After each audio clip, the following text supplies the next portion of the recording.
सांगली मिरज आणि कुपवाड महानगरपालिकेच्या प्रभाग 3 मध्ये आपण उभे आहोत। आपण बघू शकत असाल येथील भाजपच्या उमेदवारांचा प्रचार सुरू आहे। या प्रचारामध्ये सौ सुमनताई काडे, रसिकाताई काडे आणि चारही उमेदवार आहेत। एकंदरीत बघता हा पूर्वीचा काँग्रेसचा बालेकिल्ला होता, मात्र हा आता भाजपचा गड झालेला आहे। मागच्या वेळी सुद्धा या ठिकाणी 4 उमेदवार निवडून आले होते आणि एकंदरीत मतदारांचा सुद्धा उत्स्फूर्त प्रतिसाद आहे। पहिल्या टप्प्यामध्ये या प्रभाग 3 मधल्या पूर्व भागाकडचा प्रचार झाल्यानंतर आता सर्व पदाधिकारी, कार्यकर्ते, उमेदवार हे पश्चिम भागामध्ये आलेले आहेत आणि एकंदरीतच महिलांच्या प्रचारामध्ये मोठा संख्या दिसते आणि मतदारसुद्धा मोठ्या प्रमाणात उमेदवारांना प्रतिसाद देत आहेत। आपल्यासोबत बोलण्यासाठी उमेदवार पण आहेत आणि मावशी पण आहेत। आपण त्यांच्याशी बातचीत करू। कशा पद्धतीनं आता प्रचाराचा जवळपास अंतिम टप्पा आहे, कशा पद्धतीनं मतदार तुम्हाला प्रतिसाद देत आहेत? नमस्कार। पहिल्यांदा मी आमच्या चारही उमेदवाराची ओळख करून देतो। मी संदीप सुरेश आवटी, नंतर छाया सचिन जाधव, नंतर शशिकला अजित दोरकर आणि वनमाने काकू, असं आम्ही 4 जणांचं भारतीय जनता पार्टीतर्फे वार्ड क्रमांक 3 मध्ये आम्ही 4 उमेदवार आहोत। मला सांगायला आनंद वाटतो की जसं दररोज आम्ही लोकांच्या संपर्कात जात आहे, तर भारतीय जनता पार्टीने आणि भाऊनी केलेल्या कामामुळं आम्हाला उत्स्फूर्त असा प्रतिसाद मिळत आहे।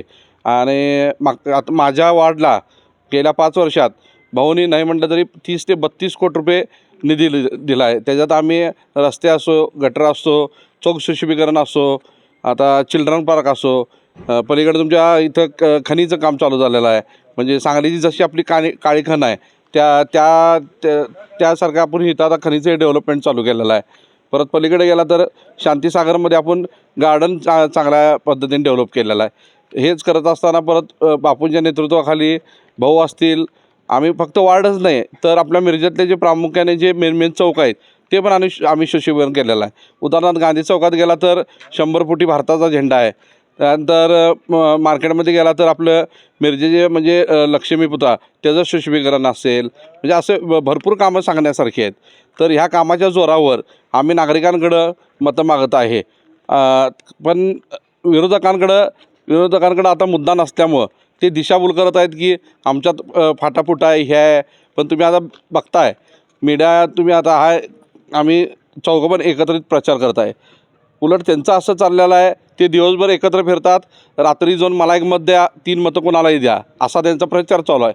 आणि मी लोकांना एकच आवाहन करतो, त्यांच्याकडे विकासाचा मुद्दा नसल्यामुळं, त्यांच्या पायाखालची वाळू सरकले असल्यामुळं ते फक्त आता पैशाच्या आणि दादागिरीच्या जीवावर लोकांकडे मतं मागत आहे। लोक ही स्वाभिमानी आहेत, असं कुठल्याही पैशाच्या आमिषाला बळी पडणार नाहीत हे मला विश्वास आहे। आणि मला 100% खात्री आहे की भाऊंच्या आणि बापूंच्या नेतृत्वाखाली मिरजमध्ये जास्तीत जास्त BJPच्या सीटा येणार आणि आमचं तर पॅनल मोठ्या मताधिक्याने विजय होणार। तुम्ही काय सांगाल की भाजपनं नवीन चेहरे दिले तुमच्यासारखे आणि महिलांना जास्तीत जास्त उमेदवारी दिलेली आहे? हां, तर नमस्कार। तर आम्ही ह्या दिलेल्या संधीचा आम्ही नक्की सोनं करण्याचा 100% प्रयत्न करू। आम्हाला आपले भाऊ असतील, बापू असतील, त्यांच्या नेतृत्वाखाली आम्ही सर्व कामं पूर्ण महिलांसाठी करण्याचा भरपूर प्रयत्न करणार। लाडकी बहीण योजनेचं असू दे, बाकी इतर महिलांचे कुठले कोर्सेस असू दे, आम्ही समस्या लोकांच्या काही बी असू दे, ड्रेनेज म्हणा, गटरीच्या समस्या, घंटागाडीच्या, पुन्हा आम्ही म्हणजे पार्क करण्याचा प्रयत्न करू। नाना पार्क, चिल्ड्रन पार्क असं आम्ही करण्याचा सुविधा देण्याचा 100% प्रयत्न करणार आणि भारतीय जनता पार्टीचा झेंडा ही नेमका फडकवणार। आणि आम्हाला जनतेतून प्रतिसाद खूप चांगला आहे की आम्ही कमळालाच ठामपणे मत देणार, हे असं लोकांच्या चर्चेत आहे। नक्कीच बऱ्यापैकी सर्व प्रभागामध्ये तुम्ही प्रचार करत आहात, कशा पद्धतीनं प्रतिसाद मिळतोय? भाजपच्या उमेदवारांच्यासाठी स्वतः तुम्ही, भाऊ असतील, दादा असतील किंवा दोन्ही सुना असतील, ह्या प्रचारामध्ये सक्रिय झालेल्या आहेत? खरंच भारतीय जनता पार्टीशिवाय पर्याय नाही आहे। तर लोकांनी खरंच एवढा विश्वास दाखवावा की भाऊंचं काम, बापू म्हणा किंवा वरून देवेंद्र भाऊंचं काम, मोदींचं काम हे खूप चांगलं चालू आहे। तर त्यांना साथ द्यावी आणि चारी उमेदवारांनी इथले सोडून पण प्रत्येक विभागातले सगळ्या उमेदवारांना त्यांनी विश्वास ठेवून, भाऊंवर विश्वास ठेवून मतदान करावं, ही त्यांना मी विनंती करते। धन्यवाद। प्रचारामध्ये तुम्ही सक्रिय झाले आहात, बऱ्याच प्रभागामध्ये फिरताय तुम्ही, लाडकी बहीण असेल किंवा महिलांचासुद्धा चांगला प्रतिसाद मिळतो आहे. तुम्ही मतदारांना काय आवाहन करणार आणि भाजपच्या प्रचाराबद्दल एकंदरीत तुम्हाला काय दिसून आलं? नमस्कार.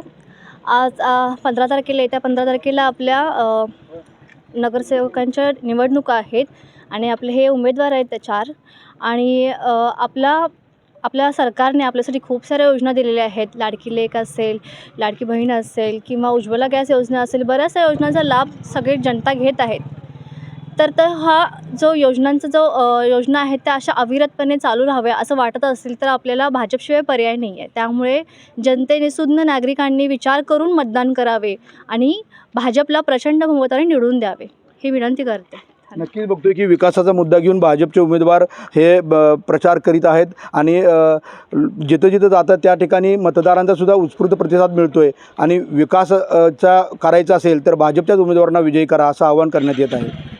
रवींद्र कांबळे, बंधुता न्यूज, मिरज.